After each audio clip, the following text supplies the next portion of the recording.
YCP హయాంలోని Rythu Bharosa కేంద్రాలు అసాంఘిక కార్యక్రమాలకు నిలయంగా మారాయి. శ్రీకాకుళం జిల్లా పైడి భీమవరంలోని రైతు భరోసా కేంద్రాన్ని మందుబాబులు బార్గా మార్చేశారు.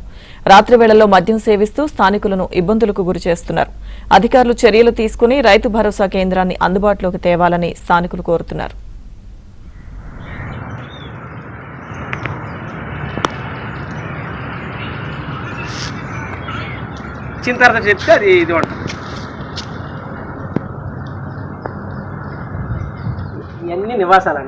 ఈ రైతు భరోసా కేంద్రాలు కొన్ని లక్షల రూపాయలు ప్రజల సొమ్ముతో కట్టిన ఈ కేంద్రాలని నిరుపయోగంగా ఉంచి అసాంఘిక కార్యకలాపాలు జరిపే విధంగా ప్రభుత్వాలు ప్రోత్సహిస్తున్నాయి.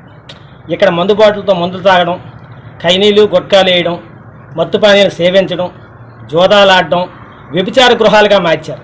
ప్రభుత్వం దీని మీద అధికారులు ఎవరు కూడా ఇంతవరకు స్పందించలేదు. గత సంవత్సరం నుంచి దీనిపై పోరాటం చేస్తూనే ఉన్నాం. అయినప్పటికీ కూడా ఇక్కడ ప్రత్యేక అధికారులు కానీ ప్రజాప్రతినిధులు కానీ ఎవరు కూడా పట్టించుకోకుండా ఈ అసాంఘిక కార్యకలాపాలకి ఈ తావిచ్చినట్లు అవుతుంది. ఇక్కడ నివాస గృహాలు కూడా ఉన్నాయండి. ఈ నివాస గృహాల్లో ఉన్న మహిళలు చాలా ఇబ్బంది పడుతున్నారు.